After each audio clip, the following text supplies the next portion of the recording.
ہے، اور اگر کوئی بندہ پیغمبر کی ساری احادیث کا سندن اور متن کے ساتھ حافظ ہو اسے حاکم کہا جاتا ہے۔ یہ کتنا بڑا انسان ہوگا۔ اب عوام کہے گی مولانا سند اور متن کسے کہتے ہیں؟ چلو مولوی کو تو سمجھ آ جائے گا، عوام کہے گی بھئی سند اور متن کیا ہے؟ میں سند اور متن سمجھانے کے لیے پڑھتا ہوں۔ حضرت امام بخاری فرماتے ہیں وبی قال حدثنا احمد بن اشکابہ قال حدثنا امام بخاری وبی قال حدثنا احمد بن اشکابہ، امام بخاری نے سند کو بیان کیا ہے، اپنی سند کو بیان کرتے ہوئے وبی قال حدثنا احمد بن اشکابہ قال حدثنا محمد بن فضیل عن امارۃ بن القعقاع عن ابی زرعہ عن ابی ہریرہ قال قال النبی صلی اللہ علیہ وسلم، امام بخاری کہتے ہیں مجھے احمد بن اشکاب نے کہا یہ سند ہے، وہ کہتے ہیں مجھے محمد بن فضیل نے کہا یہ سند ہے، مجھے حضرت امارہ بن قعقاع نے کہا یہ سند ہے، مجھے ابو زرعہ نے کہا یہ سند ہے، مجھے ابو ہریرہ نے فرمایا یہ سند ہے رضی اللہ عنہ۔ وہ کہتے ہیں نبی پاک نے فرمایا، یہ نبی پاک نے فرمایا یہ حدیث کا متن ہے۔ تو توجہ رکھنا، 1,00,000 حدیث کا حافظ ہو اس حافظ جانتا ہو اسے حافظ کہتے ہیں، 3,00,000 کا حافظ ہو اسے حجت کہتے ہیں، اور ساری حدیث کا حافظ ہو اسے حاکم کہتے ہیں۔ امام حاکم کتنا بڑا بندہ ہوگا، کتاب کا نام مستدرک حاکم ہے۔ امام حاکم روایت کو لاتے ہیں، کہتے ہیں ان آدم لما اقترف الخطیئۃ، حضرت آدم نے خطا کا اعتراف کیا ہے اور کہا یا رب انی اسألک بحق محمد ان تغفر لی، اللہ تجھے پیغمبر کا واسطہ میرے گناہوں کو معاف کر دے۔ اللہ رب العزت نے فرمایا یا آدم یا آدم یا آدم کیف عرفت محمد ولم اخلقہ، میں نے ابھی تک محمد کو پیدا نہیں کیا، تو نے محمد کو پہچانا کیسے ہے؟ حضرت آدم نے گزارش کی ہے یا رب لما خلقتنی بیدک، اللہ جب تو نے مجھے پیدا کیا ونفخت فی من روحک، تو نے میرے اندر روح کو ڈالا ہے، رفعت راسی، میں نے سر اٹھا کے دیکھا، ورأیت، اللہ میں نے سر اٹھا کے دیکھا، فرأیت علی قوائم العرش مکتوبہ لا الہ الا اللہ محمد الرسول اللہ، میں نے عرش پہ کلمہ لکھا ہوا دیکھا تو میں نے یقین کر لیا، فعرفت انک لم تضف الی اسمک الا حب الخلق الیک، اپنے نام کے ساتھ تو نام اسی کا لکھے گا جو تجھے مخلوق میں سب سے زیادہ پیارا ہو، تو میں نے یقین کر لیا یہ محمد تجھے محبوب ہے۔ اللہ نے فرمایا صدقت یا آدم، آدم تو نے سچ کہا ہے، انہ لحب الخلق الی، مجھے سب سے زیادہ میرا محمد محبوب ہے۔ سألتنی بحق محمد، تو نے محمد کا وسیلہ دے کے دعا مانگی ہے، اے آدم قد غفرت لک، میں تجھے معاف کرتا ہوں۔ پھر اللہ نے فرمایا یا آدم یہ بھی سن لے لولا محمد لما خلقتک، اے آدم میں تجھے اگر محمد کو وجود نہ دیتا، میں تجھے وجود نہ دیتا تو میرے دوستوں اور سنیوں آدم کو وجود نہ ملتا تو مجھے اور تجھے وجود نہ ملتا، حضرت محمد کو وجود نہ ملتا، حضرت آدم کو وجود نہ ملا، وہ پیغمبر تیرے اور میرے اور پوری کائنات کے وجود کا سبب ہے۔ تو پھر میں کیوں نہ کہوں میرا پیغمبر دنیا میں بھی رحمت للعالمین ہے، میں کیوں نہ کہوں وما ارسلنا الا رحمت للعالمین، ارے جس نے اس پیغمبر کو پیدا کیا اسے رب العالمین کہتے ہیں، اور جس نے جس محمد کو پیدا کیا اسے رحمت للعالمین کہتے ہیں۔ اس حدیث کی سند پہ اشکال نہیں کرے گا، لیکن ممکن ہے وہ تجھے ظالم کہہ دے اور مولوی صاحب نے حدیث پڑھی ہے یہ قرآن کی آیت کے خلاف ہے، ہم نہیں مانتے۔ بھئی کس آیت کے خلاف ہے؟ کہتے ہیں اللہ قرآن میں فرمائے وما خلقت الجن والانس الا لیعبدون، اللہ قرآن میں کہتے ہیں اے لوگوں میں نے تمہیں عبادت کے لیے پیدا کیا ہے، اور تمہارے مولانا نے حدیث پڑھی ہے حضرت محمد کے لیے پیدا کیا ہے، حدیث تو قرآن کے خلاف ہوگی۔ قرآن مانے حدیث مانے، تم کہو قرآن بھی مانو حدیث بھی مانو، کیا مانو؟ بلند آواز سے کیا مانو؟ قرآن بھی مانو حدیث ہے۔ آپ میں سے بعض کو نیند آ رہی ہے اور نیند آنی چاہیے، آپ کا حق ہے۔ دیکھو میں وہ مولوی نہیں جو تمہیں ڈانٹوں، تمہارا حق ہے تمہیں نیند آئے۔ ہم تو تصوف بھی مانتے ہیں، طریقت بھی مانتے ہیں۔ ہمارے شیخ حضرت حکیم اختر دامت برکاتہم فرماتے ہیں اگر بعض میں کوئی بندہ سوئے تو ڈانٹا نہ کرو، کیوں؟ علمی مجلس کی مثال تو ماں کی گود کی ہے، علمی مجلس کی مثال ماں کی، بچہ گلی میں گلی ڈنڈا کھیلتا ہے تو ماں کی گود میں آ کر سوتا ہے، بچہ گراؤنڈ میں کرکٹ کھیلتا ہے تو ماں کی گود میں آ کر سوتا ہے۔ تو کبھی ماں نے جملہ کہا تجھے شرم نہیں آتی؟ تو گلی ڈنڈا کھیلنا ہے تو تیرے نیندر نہیں ہوندی، تو میری چوڑی جی آ کے سونا سی۔ ماں نہیں ڈانٹتی، کیوں؟ ماں جانتی ہے کہ خدا نے گلی اور ڈنڈے میں سکون نہیں رکھا، میری گود میں سکون رکھا۔ اے کاش مولوی کو بھی پتا چل جائے دکان میں سکون نہیں رکھا، میرے علم اور میری مجلس میں سکون رکھا۔ ہم کیوں ڈانٹیں بھائی؟ ہم سمجھتے ہیں کہ ہماری مجلس میں سکون ہے اس لیے نیند آتی ہے۔ یہ تو ہمارے شیخ کی بات ہے نا، میں شیخ کی بات پہ حاشیہ چڑھا کر بات کہتا ہوں، بڑوں کی بات متن ہوتی ہے، چھوٹے حاشیہ چڑھاتے ہیں۔ میں نے اپنے شیخ کو کراچی میں بات سنائی، میں کہتا ہوں ہاں ماں اپنے اولاد کو ڈانٹتی تو نہیں ہے، لیکن ماں ایک جملہ کہتی ہے، ماں کہتی ہے کہ بیٹا تو سو تو گیا ہے، اٹھ جا، ایک گلاس دودھ پی لے پھر سو جا، ایک گلاس دودھ پی لے اور پھر ہم بھی کہتے ہیں بھائی سو جاؤ، لیکن اٹھ کے ایک گلاس دودھ پی لو پھر سو جانا۔ اب اگر کوئی آپ کے آس پاس سوئے تو آپ نے اس کو ڈانٹنا نہیں ہے، کیا کہنا ایک گلاس، بولیے نا کیا کہنا ایک گلاس، آپ چاہو تو گلاس پی لو، چاہو تو جگ پی لو۔ ہمارے پاس دودھ بڑا وافر ہے انشاءاللہ، آپ کو اندازہ ہوگا۔ میں دودھ علم کو کہتا ہوں، چاہو تو ایک گلاس پی لو، چاہو تو ایک، بولیے نا ایک گلاس پی لو یا ایک، ہمارا دودھ بڑا خالص ہے، نہیں سمجھے، ہمارا دودھ بڑا خالص ہے۔ جس نے کبھی دودھ خالص نہ پیا ہو، کبھی کبھی پیے تو پیٹ میں گڑ گڑ ہوتی ہے نا۔ ہم دیہاتی لوگ ہیں، ہمارا دودھ بڑا خالص ہے، کیا مانا؟ ہمارے مسئلے بڑے خالص ہیں۔ میرا بیان سننے کے بعد اگر کوئی گڑ گڑ کرے تو آپ سمجھنا بھی اس بیچارے نے پہلی بار خالص دودھ پیا ہے، اور پہلی بار خالص دودھ پیے تو گڑ گڑ ہوتی ہے نا۔ اس لیے ان لوگوں کو رحم کیا کرو، ان کو مریض سمجھا کرو، اتنی جلدی غصے نہ ہوا کرو۔ میں نے کہا نا ہم خطیب نہیں، ہم وکیل ہیں۔ خطیب کے لہجے اور ہوتے ہیں، وکیل کے لہجے اور ہوتے ہیں۔ ہمیں کوئی ندامت اور پریشانی نہیں، تو دودھ پینا ہے بھائی، بولتے نہیں دودھ پینا ہے، جو کہتے ہیں دودھ پینا ہاتھ کھڑا کریں، مجھے پتا چلے کون کون دودھ پینا چاہتے ہیں۔ ٹھنڈا پیے گرم پیے؟ گرم گرم۔ دیکھیں میں گرم دودھ کے لیے بیٹھا ہوں، آپ حضرات سچی بات ہے، میری عادت نہیں ایسی باتیں کہنے کی، آپ اپنی آنکھوں سے دیکھ رہے ہیں میرے لیے سفر کتنا مشکل ہے، آپ اندازہ نہیں کر سکتے۔ آپ کا پہلا جلسہ ہے، میرا دوسرا جلسہ ہے، میں مغرب کے بعد جلسے میں بیان کرنے کے بعد پھر جلسے میں آیا، آپ نے سونا ہے اور میں نے حسب معمول سفر کرنا ہے، حسب معمول۔ اللہ وہ دن لائے کہ جب اللہ ہماری محنت کا رنگ آنکھوں سے ہمیں دکھائے، اور انشاءاللہ مسلک کی محنت دنیا میں پھیلی ہے، آپ اندازہ نہیں فرما سکتے کہ میرا براہ راست اس وقت رابطہ آسٹریلیا، امریکہ، کینیڈا اور یورپ اور دیگر دنیا کتنے ممالک سے میں تمہیں بتا نہیں سکتا۔ اس مسلک کو لوگ دنیا میں کتنے قبول کرتے ہیں۔ آج آپ نے تقریر سنی ہے، کل آپ اس کو نیٹ پہ دیکھیں کہ پوری دنیا اس کو سمجھی ہوگی انشاءاللہ۔ آپ دعا فرمائیں اللہ میں وسائل عطا فرمائے اور ہم اپنا چینل کھولیں۔ آپ دعا کرو اللہ میں ایسے اسباب دے، اور اگر آپ میں سے کوئی صاحب حیثیت ہو تو ہم سے رابطہ کرو۔ ہمیں بہت سے لوگ کہتے ہیں کہ مولانا چینل کیوں نہیں کھولتے؟ میں نے کہا پیسے تو ہم چینل کھولتے ہیں۔ دیکھو ہمارے پاس تو دلائل ہیں، ہمارے پاس بحمداللہ علم موجود ہے، ہمیں یہ الجھن نہیں ہے کیا ہوگا۔ آپ تھوڑی سی ہمت فرمائیں، الاتحاد.org آپ دیکھیں، یوٹیوب پہ آپ اس فقیر کا نام لکھیں، ذاکر نائک کے کلپس سے زیادہ آپ کو ہمارے کلپس مل جائیں گے۔ آپ ذرا کھول کر تو دیکھو نا، آپ گوگل میں سرچ تو کرو ہمارے نام کی، تمہیں پتہ چلے کتنی دنیا اس وقت ہمیں سنتی ہے۔ ہمارے پاس اسباب کی کمی ہے، ہم نے یہاں لاہور میں احناف میڈیا سروس کے نام پہ ادارہ بنا دیا۔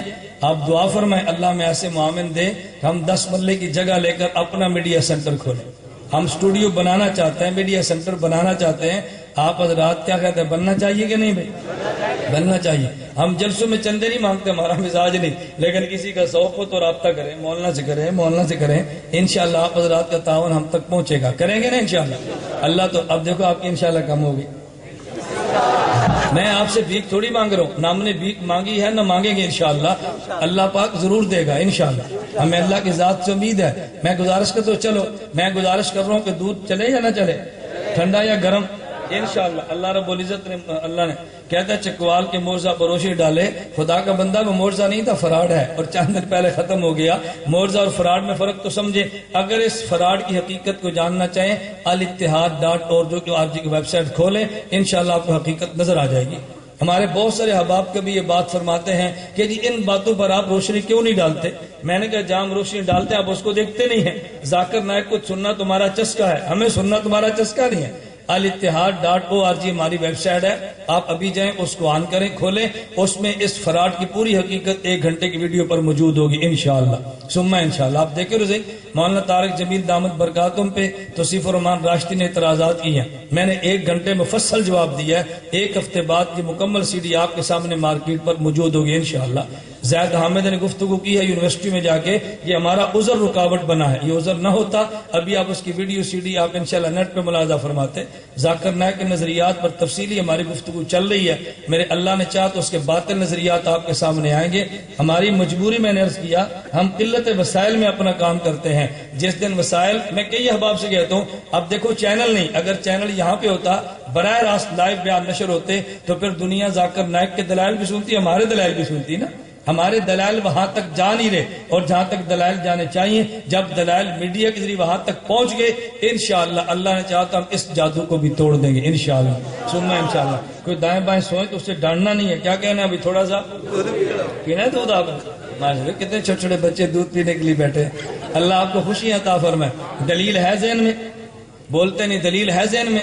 دیکھو میں نے پہلے اہمیت بتائی ہے کتاب کی، کتاب کا نام کیا؟ مستدرک بولیے، کتاب کا نام کیا؟ مستدرک حاکم۔ حدیث یاد رکھو، توجہ رکھنا، میں نے کہا اس حدیث کی سند پر تو کلام نہیں کرے گا، اس حدیث پر اور اشکال کوئی نہیں کرے گا، ایک اعتراض کرے گا، وہ کون سا؟ ان اعتراض ذکر کرنا ہے، یہ حدیث آیت کے خلاف ہے۔ میں کہتا ہوں آیت کے خلاف نہیں ہے، اس کو سمجھانے کے لیے میں مثال دیتا ہوں۔ آپ کہو گے مولانا آپ نے مثال دی ہے، آپ دلیل کیوں نہیں دیتے؟ میں کہتا ہوں اگر سامنے عالم آئے تو دلیل دیتے ہیں، سامنے جاہل آئے تو مثال دیتے ہیں۔ مولوی کو قائل کرنے کا اصول الگ ہے اور جاہل کو قائل کرنے کا اصول الگ ہے۔ میں اس پر ایک مثال دیتا ہوں کہ میں سندھ ایک علاقے خیر پور میرس میں گیا، جمعے کا خطبہ دیا، جمعے کے بعد ایک نوجوان آیا، میں نے کئی بار بیان کیا، مجھے کہتا ہے کہ مولانا تقلید میں نے کہا واجب ہے، کہتا ہے نہ کرے، میں نے کہا گناہ ہے۔ مجھے کہنے لگا امام ابو حنیفہ تقلید کرتے تھے، میں نے کہا نہیں، کہتا ہے وہ بھی گناہ کرتے، میں نے کہا بالکل نہیں کرتے، کہتا ہے کیوں؟ میں نے کہا تو یہ بتا ہر انسان کے نبی کا کلمہ پڑھنا، کہتا ہے فرض ہے۔ میں نے کہا حضرت محمد صلی اللہ علیہ وسلم انسان کامل ہے، کس نبی کا کلمہ پڑھا؟ کہتا ہے وہ تو خود نبی ہے۔ میں نے کہا با جماعت نماز، کہتا ہے سنت مؤکدہ ہے۔ میں نے کہا با جماعت نماز کا معنی، کہتا ہے چند لوگ ایک امام کے پیچھے کھڑے ہو۔ میں نے کہا پھر تم سارے با جماعت پڑھتے ہو، تم اہل حدیثوں کے سارے مولوی بے جماعت پڑھتے ہیں۔ مجھے کہتا ہے کیوں؟ میں نے کہا تم امام کے پیچھے، تمہارا امام کس کے پیچھے ہے؟ کہتا ہے وہ تو خود امام ہے۔ میں نے کہا مسئلہ حل ہوا، ہر انسان کے نبی کا کلمہ پڑھنا فرض ہے، ہمارے پیغمبر خود نبی ہیں، کسی کا کلمہ نہیں پڑھتے۔ ارے با جماعت کا معنی امام کے پیچھے نماز پڑھ، امام کسی اور کے پیچھے نہیں پڑھتا، وہ خود امام ہے۔ تو تقلید کا معنی مجتہد کو مان لے، امام ابو حنیفہ کسی کی تقلید نہیں کرتا، وہ تو خود امام ہے، وہ تو خود امام ہے۔ مجھے کہتا ہے امام مالک، امام شافعی، امام احمد، امام تو اور بھی ہیں، آپ حضرت امام ابو حنیفہ کی تقلید کیوں کرتے ہیں؟ میں نے کہا خیر پور میرس میں کتنی جامع مسجد تھی،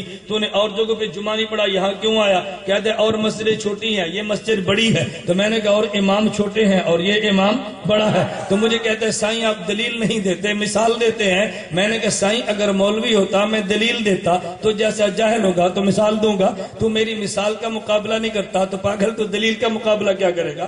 جب میں نے دلیل دینی ہے تو نے کہنا میں مولوی سے پوچھ کے آؤں گا، اس لیے میں نے تجھے مثال دی ہے، توجہ دینا، میں مثال سے سمجھاتا ہوں۔ ابھی جلسہ ہوا، جلسے کے بعد کوئی آئے گا اور وسوسہ ڈالنے کے لیے ایک نوجوان کو پکڑ لے گا، اچھا بھئی تو یہ بتا ہمارے آج کے جلسے میں میں اپنے حمد و نعت میں مولانا الیاس گھمن کیوں آئے ہیں؟ یہ لڑکا کہے گا جی بیان کرنے کے لیے آئے تھے، وہ دوڑتا میرے پاس کمرے میں آئے گا، مولانا آپ لاہور کے جلسے میں کیوں آئے؟ میں نے اس لیے کہ مولانا عبدالعزیز صاحب نے مجھے دعوت دی ہے۔ کہے گا عجیب بات ہے، یہ لڑکا کہتا ہے بیان کرنا اس لیے آئے تھے، اور مولانا کہتا ہے مولانا عبدالعزیز دعوت دی اس لیے آئے ہیں، ان کا آپس میں بیان نہیں ملتا، یہ لڑکا کچھ اور کہتا ہے، مولانا کچھ اور کہتے ہیں، تو دونوں کے بیان میں اختلاف ہو گیا۔ میں نے کہا پاگل تو اس کی بات بھی نہیں سمجھا، میری بات بھی نہیں سمجھا۔ جب تو نے نوجوان سے پوچھا لاہور کیوں آئے، اس نے میرے آنے کا مقصد بیان کیا۔ جب تو نے مجھ سے پوچھا کیوں آئے، تو میں نے آنے کا سبب بیان کیا ہے۔ اللہ سے قرآن سے پوچھو کیوں پیدا کیا، اللہ نے انسان کو پیدا کرنے کا مقصد بیان کیا ہے۔ پیغمبر سے پوچھو کیوں پیدا کیا، تو پیغمبر نے پیدائش کا سبب بیان کیا، مقصد اور ہے سبب اور ہے، مقصد اور ہے سبب اور ہے۔ وما خلقت الجن والانس الا لیعبدون، یہ مقصد ہے، اور لولا محمد لما خلقت کا یہ سبب ہے۔ مقصد اور ہوتا ہے، سبب اور ہوتا ہے۔ اللہ رب العالمین ہے اور میرے پیغمبر رحمت للعالمین ہے، وہ عالمین کا خالق ہے، یہ عالمین کے پیدا ہونے کا سبب ہے۔ میں کہتا ہوں توجہ رکھنا، ہاں اگر تیرا ذوق تازہ ہو، میں ختم نبوت کے والے سے ایک دلیل دینے لگا ہوں، اور میری دلیل پہ ذرا غور کرنا۔ میں کہتا ہوں اللہ نے قرآن کریم میں بڑی عجیب بات کی ہے، ہے. فرمایا وَقَضَىٰ رَبُّكَ أَلَّا تَعْبُدُوا إِلَّا إِيَّاهُ وَبِالْوَالِدَيْنِ إِحْسَانًا. خدا نے قرآن کریم میں کہا کہ تم نے سجدہ خدا کو کرنا ہے اور تم نے ادب والدین کا کرنا ہے. کیوں؟ اس لیے کہ خدا تمہارا خالق ہے اور والدین تمہاری پیدائش کا سبب ہے. اللہ پھر کیا ہوا؟ اگر بیماری خدا دے سجدہ تب بھی خدا کو ہے. اللہ فقر دے سجدہ تب بھی خدا کو ہے. اللہ تمہارے جو بھی حالت دے سجدہ خدا کو ہے. وہ دولت دے تو خالق وہ ہے, دولت لے تو خالق وہ ہے. صحت دے تو خالق وہ ہے, صحت لے تو خالق وہ ہے. ادب تو نے ماں کا کرنا ہے. تیری ماں رات اٹھ کے تہجد پڑھے, ادب تب بھی ماں کا ہے. خدا نہ کرے پوری رات سینمے میں گزارے, تب بھی ادب ماں کا ہے. ایک ماں کا خدا کا معاملہ ہے, ایک تیرا اور تیری ماں کا معاملہ ہے. ماں جیسی بھی ہو جنت اس ماں کے قدموں میں ہے, باپ جیسا بھی ہو جنت اس باپ کے قدموں میں ہے. خدا نے فرمایا فلا تقل لهما اف, ارے تو نے باپ کو اف بھی نہیں کہنا, تو نے ماں کو اف بھی نہیں کہنا. اف کا معنی کیا ہے کہ تو نے 14 لاکھ کی گاڑی خریدی ہے, باپ نے اس کو ایکسیڈنٹ سے توڑا ہے, تو نے کہا ابا جب چلا نہیں سکتا تھا گاڑی کیوں چلائی ہے. یہ جملہ بھی نہ کہنا, وہ تیرے وجود کا سبب بنا ہے. تو پھر میرے دوستوں میں دلیل کے طور پہ کہتا ہو, تیرا باپ تیرے وجود کا سبب ہے, اس کو اف کہنا جرم ہے. میرا محمد پوری کائنات کے وجود کا سبب ہے, اس محمد کو اف کہنا کفر ہے.